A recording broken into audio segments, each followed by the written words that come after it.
and talk a little bit about, I guess, how we would judge, we would say, people's body aesthetics and what's healthy and what's not healthy in America. And like we talked about, it's harder to make these sort of judgments because there's so much what we would say mixing in America, where this is the one place, besides, the early Roman Empire, where groups from all over the world have met, come together, and not just shared ideas, not just traded, but joined in marriage, joined in creating children. And so we've had genetic mixing like we've never seen on this earth before. And so, like we looked at the tribes in Africa, and we looked at some of the tribes in South America, these tribes, they all exhibit, each person sort of exhibits the same sort of body, where everybody's body, the Dinkas are kind of tall. They may not all be 7 feet tall, but they're all kind of tall. And even if you're under 6 feet, you still have a specific body look to you. And so that's one thing that you'll notice with the Dinka tribe. They're all tall. They may not all be extremely tall or, 7 feet tall, but they're all still fairly tall and have the same sort of body shape. In America, it's not that way because you have Germans mixing with South American people and Asian people mixing with European people and, African people mixing with Asian people. My story, my wife is pretty much full-blooded German. I'm not exactly sure, everything that my family has inside of them, but, we're African. And so, there's Africans mixing with Germans. And you take a look at my children and, they're light-skinned with light eyes and blonde hair. And so that's one of those things where you'd say, well, how did that? And that happens when you're doing these sort of things. You can get erupted. But as I said, Americans aren't 20, 100%, 80, 90% anything anymore. It's 20, 30, 40, 50% of something and a mix of something. And so it's interesting, and we'll get into that next in class, why you look the way you look. And it's an interesting concept when you get into why you look the way that you look today. If you live in America, we all live here in America. Some of you may be foreign students, but we all live here in America, and we don't have, like we talked about, other groups having a specific type of food that we have to eat. We can choose to eat whatever we want to eat. We can eat fast food all the time, and that's going to produce a specific body, and we'll talk about that. We can have, the healthy lifestyle living that we see a lot of people having today. That's also going to produce a different type of body, but we're not, as Americans, particularly beholden to our surroundings. And so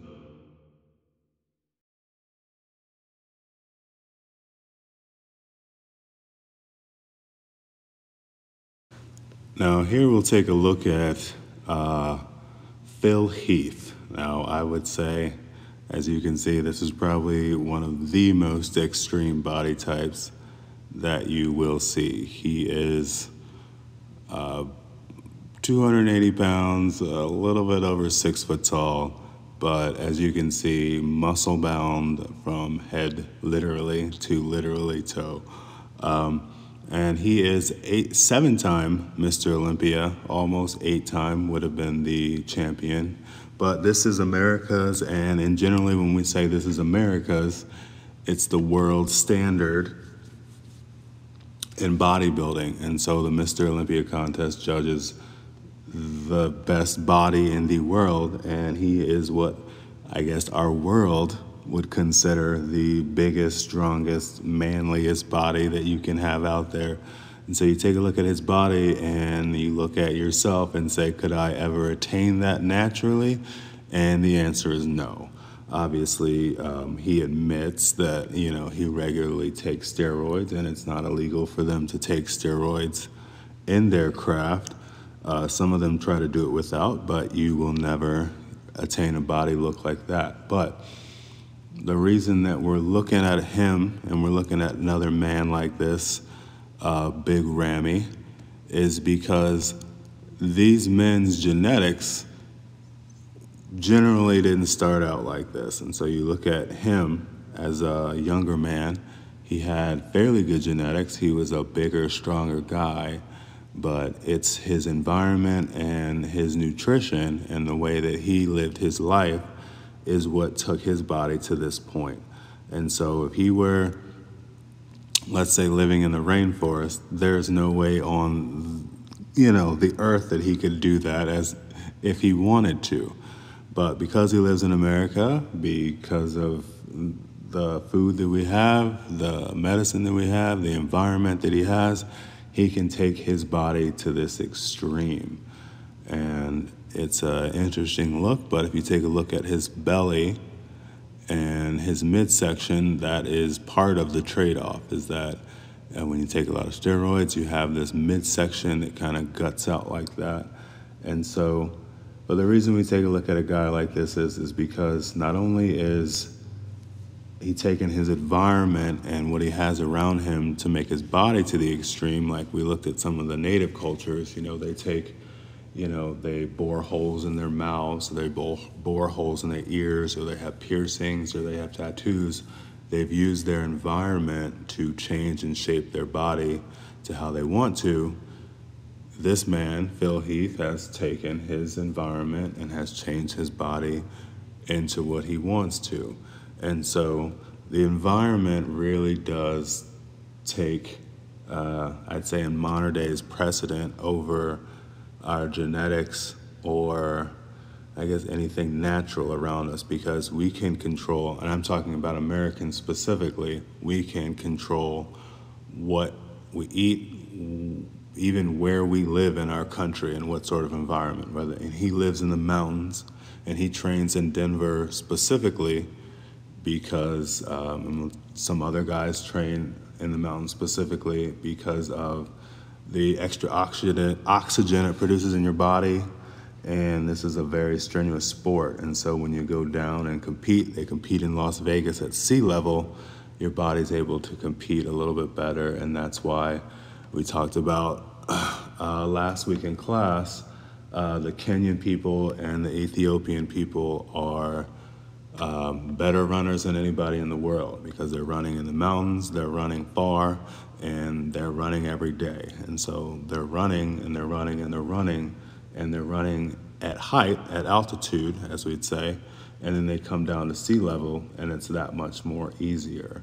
And so Lance Armstrong, he had his other training things, in quotations, but he also trained at altitude and slept in an altitude chamber.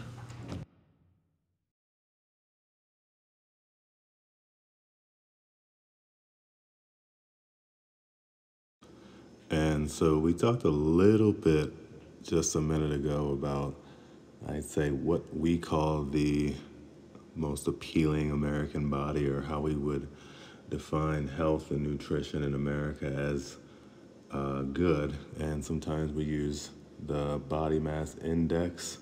Sometimes we go off of sheer looks, but the CDC has chosen to use the body mass index to show your level of nutrition or health. And so I took a look at my body mass index just to see what it would turn out to be, and it didn't turn out too good.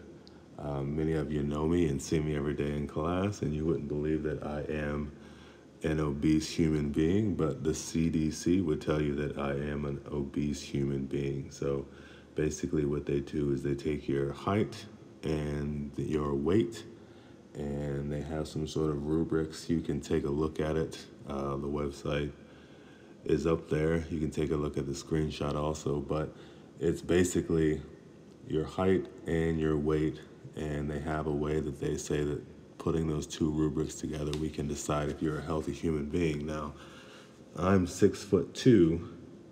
I'll say 6'3" when the papers come around, but I'm 6'2", about 220, 225, depending on what kind of day it is, pounds. And with those rubrics, I am an obese human being. And so it's not exactly accurate because it doesn't take into body fat, and it doesn't take into muscle structure, and it doesn't take into account body style. So yes, you can have a 6'5" person that's, 260 pounds, and yeah, that may sound like they're out of shape. It may sound like they're a heavy set person, but that doesn't quite mean that they're out of shape, doesn't mean that they're obese. That just means they're a larger sized person. You look at some of the people in the NFL, and we'll talk about that next class, the group of people that come from the islands, the Tongans, the Hawaiian Islanders, and the Samoans. These are larger men, some of the largest men in the NFL, and they come from the islands that, like we talked about, that we colonized or took over. I don't want to say took over, but we colonized. They're part of American territories after World War II. And these people took well advantage of that, and they have American citizenship. A lot of them went to different colleges, and a lot of them took advantage of their size and the American nutrition system and became extremely large and profited off of that.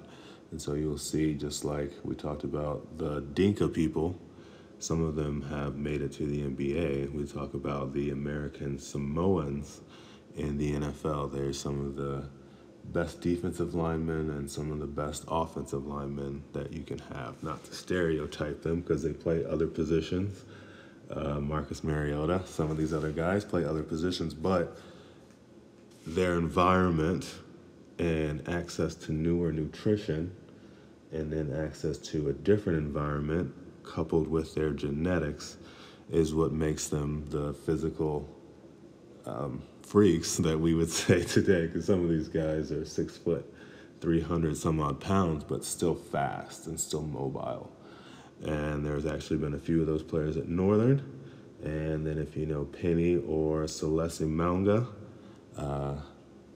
some of those guys are from Tonga, and so they're from the islands, and some of their children go to school around here, so you might know them in the school system. But yeah, those are an example of people that have come from an island. They come from a place that otherwise, if we didn't have airplanes, we didn't have the transportation system that we have, they wouldn't be able to come here. Second of all, if we didn't have the war that we had in World War II, where we had to solidify our defenses against Japan on some of these islands, then we really wouldn't have these people in America. They might not have grown to the sizes they are, and they might not, have the successes that they are that we call success. But simply because of, the creation of the airplane, the Wright brothers perfecting it down there in North Carolina, it being perfected throughout the world over time has, brought us to the point where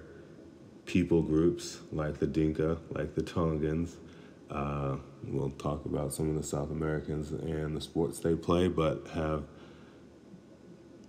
been able to leave their environment and become a little bit, I guess, successful throughout the world. And so we'll talk about that in class a little bit more, about how people move, why people move, and its effects on their nutrition and genetics. So we talked a lot about World War II, but World War I, there was a lot of migration also, and right now we're looking at a period of migration. Doesn't look like it would be one of those periods where it would affect genetics and people's sizes in that, because it's more of a war movement from people going from the Middle East to Italy, and they basically have the same sort of structure, different cultures, and we'll talk about that cultural clash. But, the cultural migrational movements today aren't particularly going to affect size and shape unless they're coming into America, and then we'll talk about how the size and shape has affected some people as they come into America. We talk about some of the people in town. You look at we talked about the height of some of the Sudanese people, but we're going to talk about what American society how has affected their body shape and size.